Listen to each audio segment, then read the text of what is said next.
Willkommen bei Amygdabla, dem Podcast über das Gehirn und neurozentriertes Training. Ich bin Kevin Grafen, Sportwissenschaftler und Experte für angewandte Neurologie. Hier im Podcast sprechen wir über Bewegung, Gesundheit, Leistungsfähigkeit und darüber, wie kleine neuronale Impulse große Veränderungen auslösen können. Heute geht es um die absolute Grundlagenfrage. Was ist denn eigentlich neurozentriertes Training? Und vielleicht noch viel wichtiger, warum lohnt es sich, Training, Therapie, Schmerz und Leistungsfähigkeit aus Sicht des Nervensystems zu betrachten? In Folge 1, Episode 1 wünsche ich uns viel Spaß und damit steigen wir ein.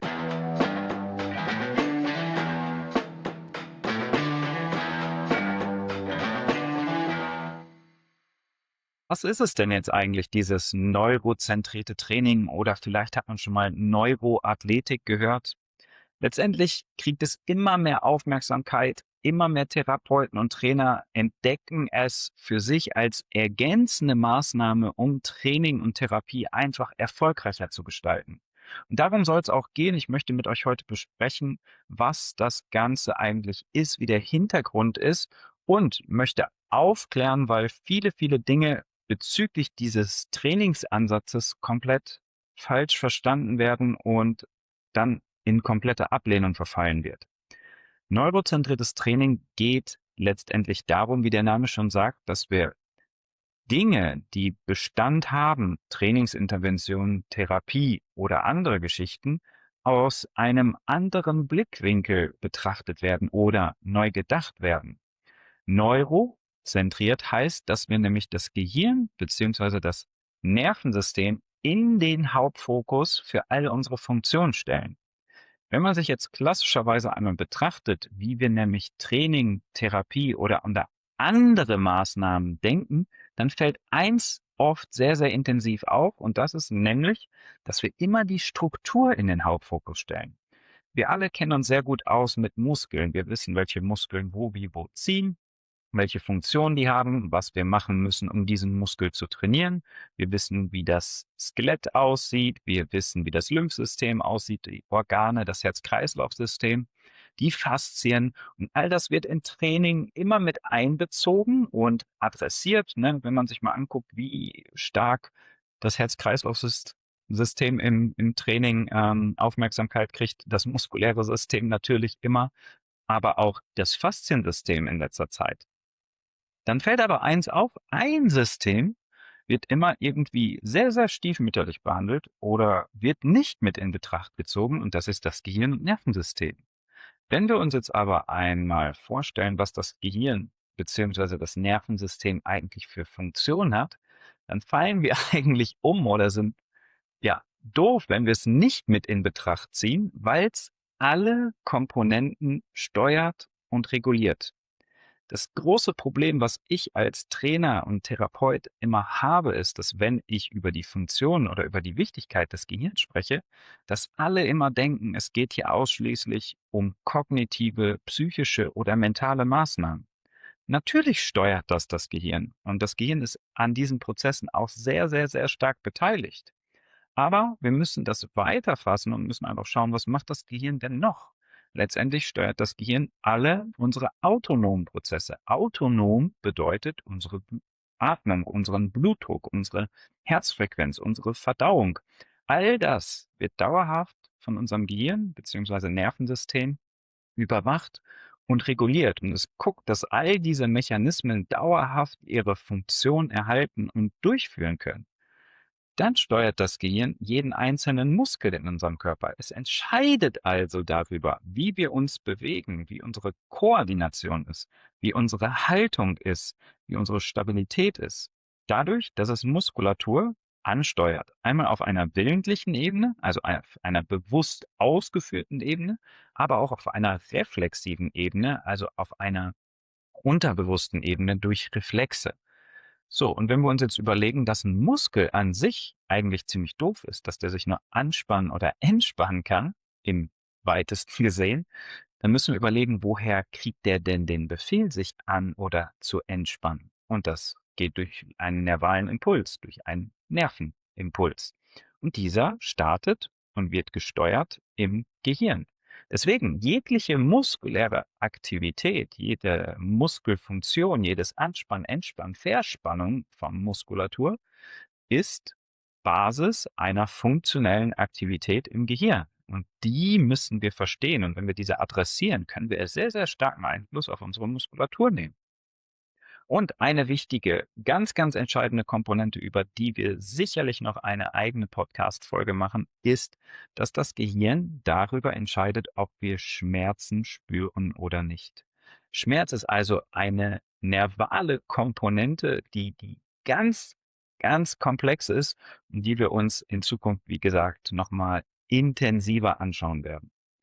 So, bei all dem Gesagten können wir jetzt also sagen, dass das Gehirn bei der Steuerung und Regulation aller Prozesse beteiligt ist. Also eben nicht nur die psychisch-mentalen, kognitiven, sondern auch die autonomen, muskulären und Schmerz. Wenn jetzt doch das Gehirn an all diesen Prozessen so stark beteiligt ist, warum gehen wir denn nicht hin und gucken mal, ob auf irgendeiner Ebene des Nervensystems irgendwo eine Problematik bestehen könnte, weil wenn wir dort ein Problem haben, hat es Einfluss auf eine dieser Teilaspekte. Das riesengroße Problem ist, dass wir das nicht genau definieren können und betiteln können, aber dazu gibt es Experten, die sich damit sehr, sehr stark auseinandersetzen und Dinge eingrenzen können und gucken, auf welcher Ebene so eine Problematik denn bestehen könnte. Letztendlich geht es also darum, nochmal zu verstehen, okay, das Nervensystem ist an all diesen Prozessen beteiligt, deswegen müssen wir es adressieren. Und jetzt stellt sich die Frage, wer arbeitet denn am Ende überhaupt neurozentriert oder mit dem Nervensystem? Und die Frage ist relativ einfach. Alle. Egal was du tust, egal was du jemals gefühlt oder getan hast, das Gehirn hat das Ganze immer irgendwie mit entschieden oder war daran beteiligt. Das heißt also letztendlich nicht, wer arbeitet neurozentriert, sondern wir müssen fragen, wie bewusst können wir oder wissen wir, was wir mit unseren klassischen Interventionen tun, um Einfluss auf das Nervensystem zu bekommen. Das heißt, jegliche sportliche Aktivität ist auch neurozentriert. Wenn wir laufen, ist es ein neurozentrierter Prozess. Wenn wir Krafttraining machen, ist es ein neurozentrierter Prozess. Wenn wir lesen, ist es ein neurozentrierter Prozess. Wenn wir eine manuelle Therapie machen, eine Massage, die Massagepistole benutzen, Wärme, Kälte adaptieren, wenn wir Akupunktur machen, all das hat eine nervale Komponente, die in gewissen Maßen neurozentriert ist. Und bei diesem neurozentrierten Training geht es jetzt letztendlich darum, zu verstehen, wie die Wirkungsweise unserer Intervention ist. Wir versuchen also als neurozentrierte Trainer, Neuroathletiktrainer zu verstehen, was passiert denn eigentlich, wenn wir jetzt zum Beispiel eine Massage machen auf einer nervalen, neuronalen Ebene? Welche Rezeptoren werden aktiviert? Welche Strukturen oder wo läuft das Signal im Nervensystem lang und wo landet es im Gehirn? Und könnten in der Kette dieser Aktivierungsmuster Probleme bestehen, die wir letztendlich adressieren wollen? Darum geht's. So, dass wir das Nervensystem am Ende in verschiedene Ebenen einteilen, die unterschiedlichste Funktionen haben und versuchen, diese zu adressieren. So, das ist die absolute Grundlage dafür, wie das neurozentrierte Training letztendlich funktioniert. Weiter betrachtet versuchen wir so ein bisschen so da einzusteigen, dass wir es ein bisschen genauer greifen können. Letztendlich müssen wir einmal verstehen, warum macht denn das Gehirn jetzt all diese Funktionen? Wozu ist es gut? Warum haben wir überhaupt ein Gehirn beziehungsweise ein Nervensystem? Wir hatten ja schon gesagt, dass es all diese Komponenten steuert und wichtig ist für die Steuerung dieser Prozesse. Das heißt, wenn wir uns diese Funktionen einmal angucken, dann dienen die eigentlich weitestgehend betrachtet nur einen Zwecke, nämlich in jeder Situation, in der wir uns befinden, die bestmöglichsten Überlebenschancen zu generieren. Das heißt, Überleben ist eine wichtige Komponente oder eine Hauptaufgabe des Gehirns, das es dauerhaft und ständig tut. Ne, jetzt gerade, wo du diesen Podcast hörst, hörst du mir zu, Hörst vielleicht oder dein Gehirn filtert, ob es dort irgendwelche gefährlichen Geräusche gibt. Vielleicht hörst du diesen Podcast beim Autofahren. Das heißt, währenddessen musst du den Straßenverkehr beobachten, musst gucken, ob du die Verkehrsregeln einhältst, mit welcher Geschwindigkeit die anderen Autos vor dir herfahren. Gibt es vielleicht noch ein anderes Geräusch wie eine Hupe, die dich aufmerksam darauf machen soll, dass dort irgendwo vielleicht eine Gefahr lauert? Jetzt gerade in diesem Moment atmet deine Lunge, das heißt, dein Gehirn trackt quasi den Sauerstoffgehalt im Blut, um zu gucken, dass all deine Zellen mit Sauerstoff versorgt werden können. Es guckt, dass das Zwerchfell hoffentlich gut arbeitet, damit du atmen kannst. Vielleicht wird gerade der Kaffee verdaut, den du gerade getrunken hast, so dass Energie daraus gezogen werden kann, dass du für den Tag ordentlich aufmerksam bist. Wenn du den Podcast jetzt vielleicht abends im Bett hörst, dann geht es eher darum, dass gerade regenerative Prozesse angestoßen werden und du bereit bist, dich zu erholen und für die kommenden Herausforderungen sozusagen bereit zu sein. Und das ist das Spannende. 24 Stunden am Tag versucht unser Gehirn letztendlich die bestmöglichen Maßnahmen zu ergreifen, dass wir in dieser jetzigen aktuellen Situation die bestmöglichen Überlebenschancen haben. Das heißt, jetzt gerade, wo du hier entspannt diesem Podcast zuhörst, trackt dein Gehirn trotzdem dein Umfeld und dein Inneres auf potenzielle Gefahren, weil gegebenenfalls sonst Maßnahmen ergriffen werden müssten, wo du dann bestmöglich aus dieser Gefahrensituation, wie auch immer wir diese betiteln, herauskommen magst.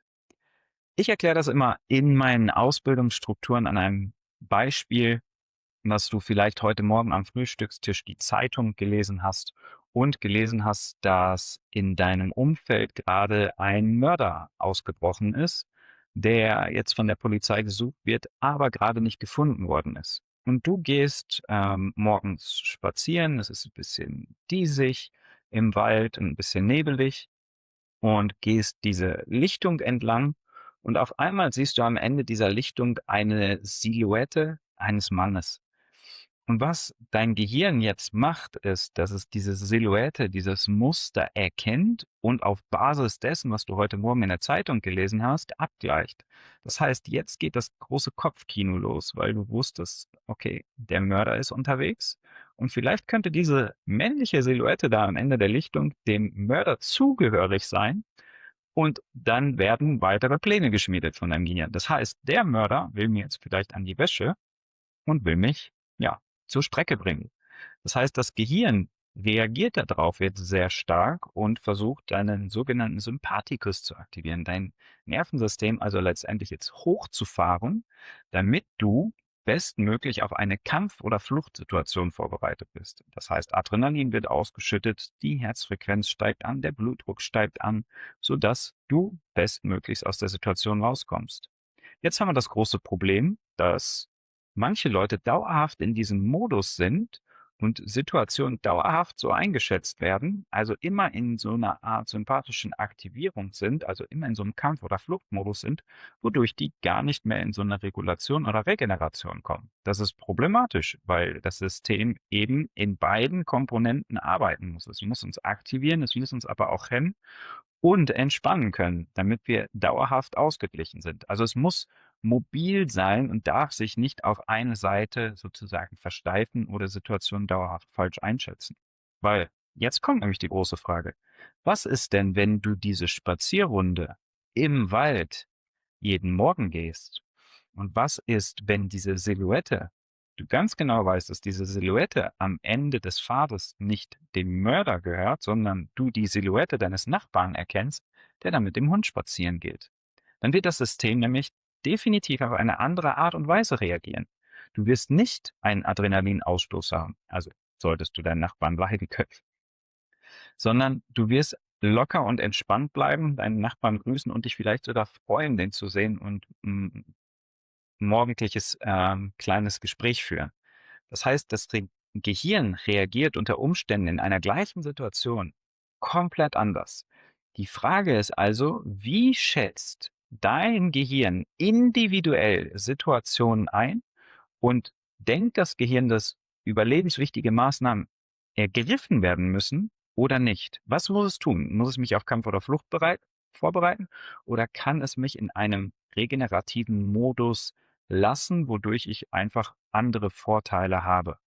Und darum geht's, dass bei vielen, vielen Leuten mittlerweile in der heutigen Gesellschaft, in der heutigen Zeit solche Dinge nicht mehr akkurat und gut ablaufen und Leute dauerhaft in einem sehr sympathischen Modus sind oder dauerhaft in einem sehr parasympathischen, lethargischen, antriebslosen Modus.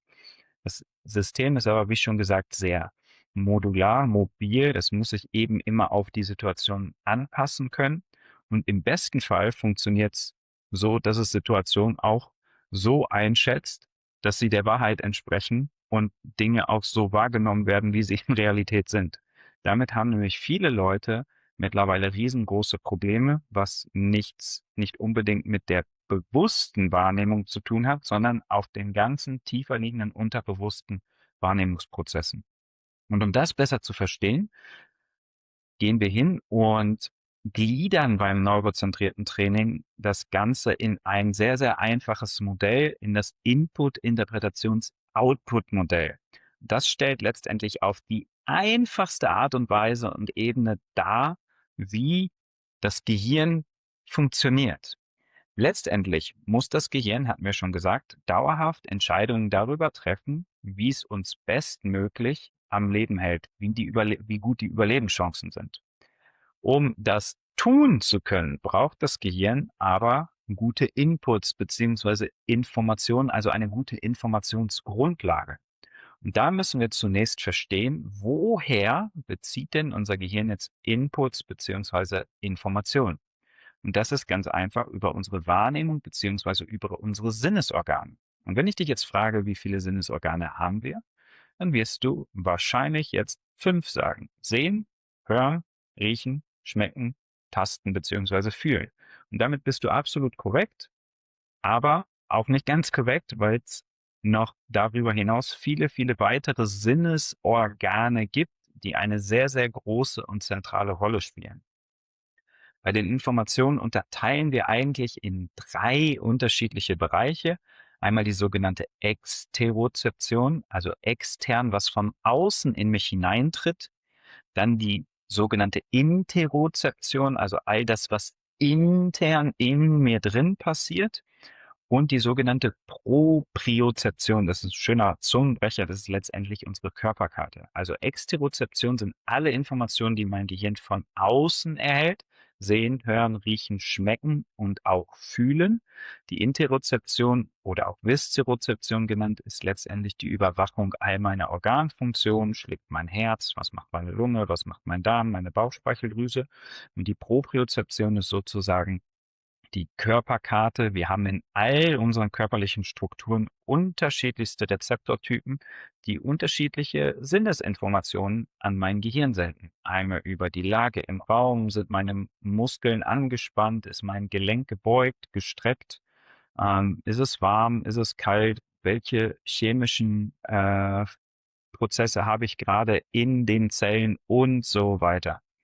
Und jetzt muss man verstehen, dass das natürlich eine Reihe von Informationen sind, eine riesige Datenlage ist, die das Gehirn aber dauerhaft erhält. Das heißt, all diese Informationen prasseln jetzt dauerhaft direkt in mein Gehirn aus meiner Umgebung, aus meinem Körper und das Gehirn kriegt diese Informationen und muss die jetzt erstmal vorfiltern und muss sagen, was davon ist jetzt gerade eigentlich wichtig für die Situation und was nicht. Das heißt, ein Teil dessen geht in unser Bewusstsein und das nehmen wir bewusst wahr. Ein Teil dessen bleibt aber im Unterbewusstsein, was aber auch bedeutet, dass es trotzdem wahrgenommen wird. Nicht in einer bewussten Ebene, in unserem aktiven Arbeitsspeicher, aber in einer unterbewussten Ebene. Also die Daten sind trotzdem da und werden trotzdem irgendwie vom Gehirn verstanden und gefiltert. So, das heißt, das ist eine ganz schöne Mammutaufgabe, die das Gehirn dann dauerhaft löst, wo viele, viele Leute riesengroße Probleme mit haben, wenn gewisse nervale Funktionen im Gehirn nicht mehr so arbeiten, wie sie eigentlich sollten.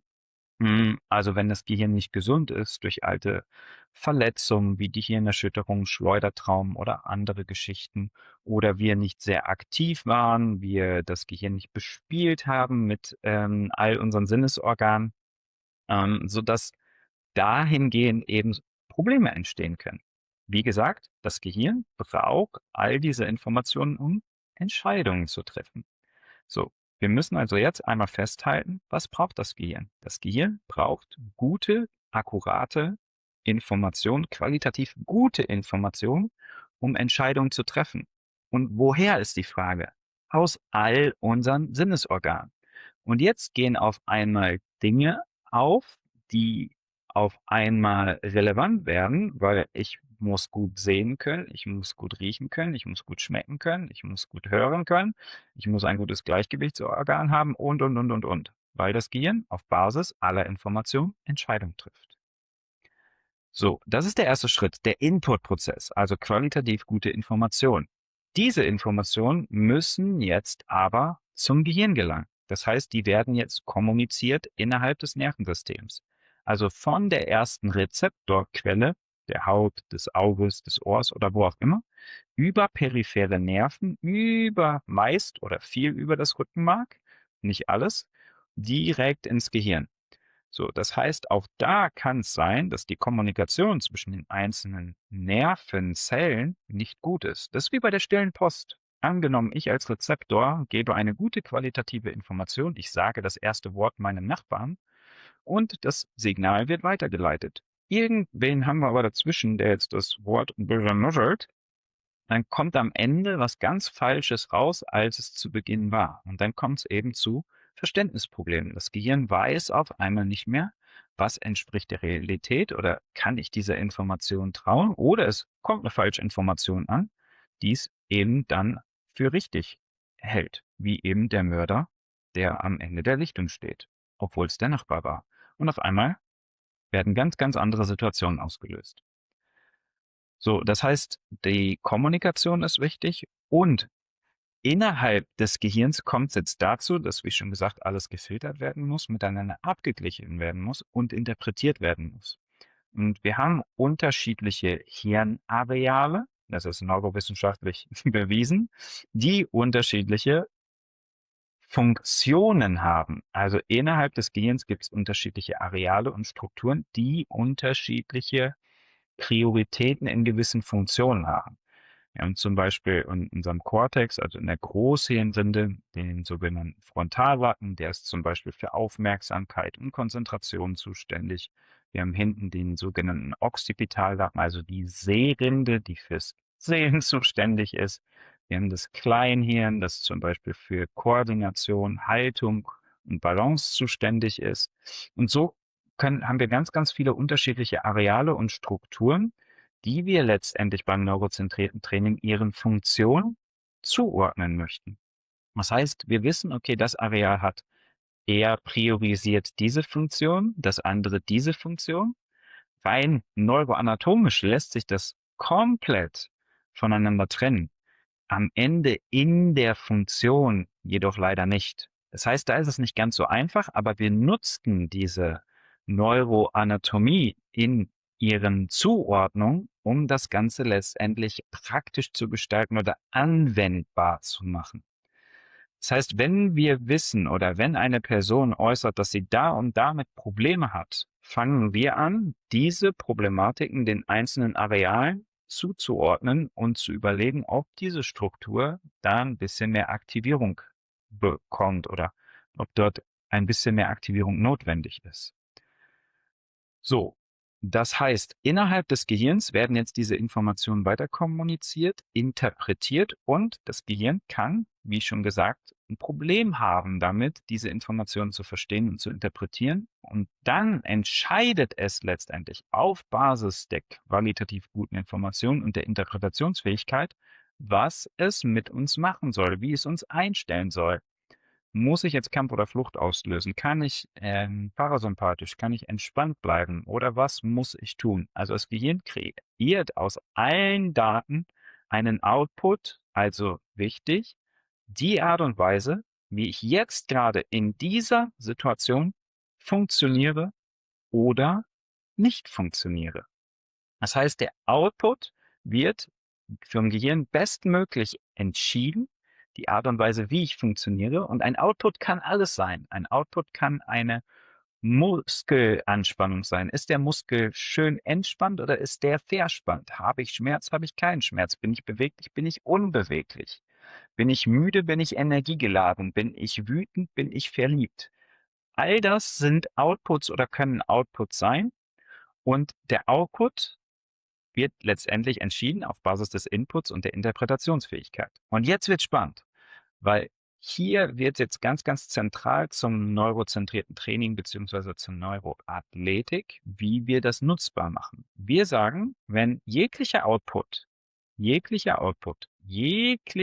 und Weise, wie wir funktionieren, abhängig ist von den Informationen und der Interpretationsfähigkeit, dann lässt sich ein Output darüber verändern, indem wir den Input und die Interpretationsfähigkeit verändern. Und das sehe ich als Trainer und Therapeut jeden Tag, dass wir damit enorme Veränderungen erzeugen können, die sonst gar nicht möglich oder durchführbar gewesen sind. Machen wir das mal am konkreten Beispiel. Angenommen, ich habe jetzt meine Oma Erna, die zu mir kommt und sagt, sie hat im rechten Knie Schmerzen. Also als einfaches Beispiel. Dann würden wir aus der klassischen Sicht jetzt erstmal überlegen, okay, das rechte Knie tut weh. Vielleicht hat das rechte Knie ein strukturelles Problem. Vielleicht ist dort Verschleiß, vielleicht war ein Kreuzband das da, vielleicht ist der Meniskus irgendwie geschädigt oder. Das heißt, in der klassischen Physiotherapie würde man jetzt sich erstmal das Knie angucken, würde gucken, wie ist die Beweglichkeit, würde vielleicht eine Intervention dort machen, je nachdem, wie problematisch das ist. Man würde dort vielleicht die Muskulatur massieren, man würde tapen, man würde ein Krafttraining machen, man würde mobilisieren oder. So, und ganz, ganz vielen Oma Ernas hilft das. Und das zeigt, dass die Intervention richtig und wichtig war. Wir haben der Oma Erna geholfen und das Knie ist besser. Jetzt gibt's aber Oma Ernas, die genau die gleiche Problematik haben mit den Knieschmerzen rechts und wir aber keine Verbesserung hinkriegen mit dem Knieschmerz. Und dann müssen wir hellhörig werden und sagen, besteht das Knieproblem vielleicht nicht lokal auf der Ebene des Knies, sondern kann es sein, dass der Output, den das Gehirn erzeugt, ein Knieschmerz, eine Kompensation, ein Schutzmuster ist, der vielleicht auf einer ganz, ganz anderen Ebene entsteht und seine Ursache völlig woanders hat. So, was ist denn, wenn zum Beispiel die peripheren Nerven, die das Knie versorgen, problematisch sind? Dann wäre die Lösung vielleicht oder läge die Lösung darin, vielleicht die peripheren Nerven des Knies zu mobilisieren oder zu adressieren. Kann es sein, dass die Information, die vom Knie über das Rückenmark verschaltet wird, irgendwo eine Problematik im Rückenmark hat? Dann müssten wir vielleicht eher weiter oben im Rückenmark ansetzen. Kann es sein, dass die Körperkarte, die dem Knie zugeordnet ist im Gehirn, wir haben für jede Struktur in unserem Körper eine Karte, die im Gehirn als Speicherplatz hinterlegt ist. Dann müssten wir die Körperkarte des Gehirns im Gehirn adressieren. Und ich gehe jetzt nochmal ganz, ganz provokant weiter und sage, weil ich es auch einfach jeden Tag in der Praxis sehe, es kann sein, dass das Knieproblem daraus resultiert, dass Oma Erna eine Augenproblematik hat, dass sie vielleicht den Boden nicht gut sieht, dass ihre Augenbewegungen nicht gut sind. Das heißt, wenn sie jetzt in Bewegung ist und den Boden nicht gut sehen kann und sich zu schnell bewegt, dass das Gehirn das als gefährlich interpretiert und sagt, hey, du rennst mir jetzt nicht so schnell wie davon und der beste Weg, um dich am Laufen zu hindern, ist dir einen Knieschmerz zu senden oder einen Fußschmerz oder einen Hüftschmerz oder einen Rückenschmerz oder was weiß ich. Also wirkt so kurios, aber es zeigt sich oft, dass solche Probleme ganz, ganz woanders ihre Ursache haben können. Und am Ende ist es die Summe von vielen Faktoren und Komponenten, die dazu führt, dass wir solche Probleme entwickeln. Das heißt, wir für uns im neurozentrierten Training müssen herausfinden, wo im System besteht eigentlich die größte Problematik? Welche unserer Inputsysteme haben ein sehr großes Problem oder haben ein Defizit, uns das herauszufiltern und zu adressieren und zu trainieren. Und jetzt wird's spannend, weil alles, was wir tun, ist neurozentriert. Das hatten wir in diesem Podcast schon geklärt. Wenn wir uns jetzt angucken, wie Therapie und Training funktioniert, dann ist aus neurozentrierter Sicht gesehen der Hauptfokus von Therapien und Training immer auf einer propriozeptiven Ebene. Das heißt, wenn wir den Muskel adressieren, haben wir meist die Rezeptoren in der und um der Muskulatur rum, in den Gelenkstrukturen. Wenn wir Massage anwenden, haben wir dasselbige mit anderen Rezeptoren. Wenn wir Tape kleben, auch haben wir die Hautrezeptoren. Wenn wir Wärme anwenden, haben wir die Thermorezeptoren. Das heißt, die klassischen Ansätze sind sehr, sehr fokussiert auf einen rein propriozeptiven Input, also auf unsere Körperkarte. Und wir lassen andere Sinnessysteme komplett außer Acht. Außer Acht lassen. Und damit sind wir beim Thema. Jetzt wird es nämlich spannend. Was ist denn, wenn wir visuelle Probleme haben, wenn unsere Augen nicht mehr so mitmachen wollen oder die Informationen des Auges nicht mehr so verstanden werden, wie sie eigentlich sollten? Was haben wir für Probleme, wenn wir zum Beispiel ein Problem im Gleichgewichtsorgan des Innenohrs haben? Können es dazu führen, dass meine ganze Statik, meine ganze Haltung, meine ganze Spannung komplett auseinandergeraten ist. Definitiv. Und hier öffnet sich einfach ein riesengroßes Potenzial, das wir nutzbar machen können und in klassischen Therapien und Training noch nicht mit oder in den meisten Fällen noch nicht aktiv mit integriert haben, die aber dazu führt, dass wir damit viele Probleme lösen können, die viele Leute gar nicht so auf dem Schirm haben. Ist auch nicht verwunderlich, weil keiner wird auf die Idee kommen, jetzt mit dem linken Nasenloch zu riechen, wenn ich Rückenschmerzen habe. Der Grund, warum wir das machen, ist, weil es dort aus neurozentrierter Sicht Zusammenhänge gibt in unterschiedlichen Arealen und Strukturen, die wir über die Sinnesorgane gezielt adressieren und aktivieren wollen, um den Einfluss auf den Output zu verändern. Und das ist letztendlich wie neurozentriertes Training im Einfachen funktioniert. In der Realität ist es deutlich komplexer und die Zusammenhänge sind sehr, sehr intensiv und bis heute auch noch nicht zu 100% erforscht. Wir sind aber in der Neurowissenschaft schon sehr, sehr weit, sodass wir versuchen, Zusammenhänge herzustellen, das für uns in der Praxis nutzbar zu machen. Und ich sehe, wie schon gesagt, in der täglichen Praxis, dass es sehr, sehr gut funktioniert. Wie siehst du das Ganze? Was hast du bereits für Erfahrungen mit neurozentriertem Training oder Neuroathletik gemacht? Was würdest du dir in Zukunft wünschen, was wir in diesem Podcast behandeln? Ich würde mich sehr über dein Feedback freuen und wenn du den Podcast weiterempfehlst. Das war Folge 1. Was ist neurozentriertes Training? Und ich hoffe, dass du in Folge 2 auch wieder reinhörst. Bis zum nächsten Mal. Ciao, ciao.